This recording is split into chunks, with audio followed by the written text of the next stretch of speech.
E aí, pessoal, você já ouviu a expressão eureka? Ela foi utilizada por Arquimedes quando descobriu o princípio do empuxo. E é sobre isso que a gente vai falar na aula de hoje. Então, vem comigo.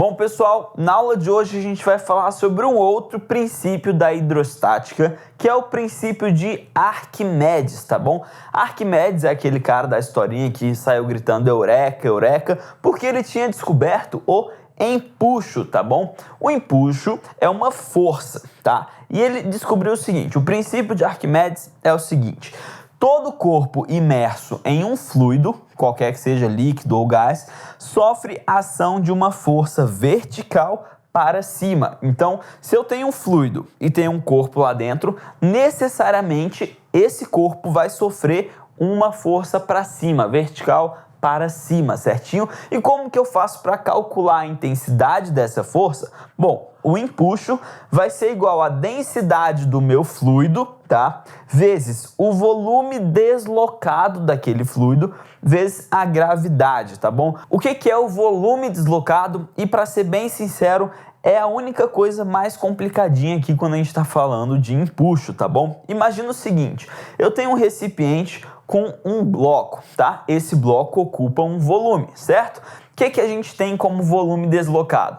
Quando eu coloco o bloco, por exemplo, num fluido, até metade do fluido, o que acontece? O volume do bloco precisou entrar naquele fluido e ocupar o espaço dele, certo? Dois corpos não ocupam o mesmo local no espaço. Então, quando eu coloquei o bloco aqui dentro, ele ocupou um espaço de um fluido e esse espaço foi deslocado do fluido, certinho? Então, sempre que a gente fala volume deslocado, é a quantidade de matéria, ou seja, o volume que eu tenho do meu corpo dentro daquele fluido, certinho? Então, supondo que esse bloco aqui tenha 10 metros cúbicos de volume e ele entrou metade no meu fluido, ou seja, qual que é o volume deslocado?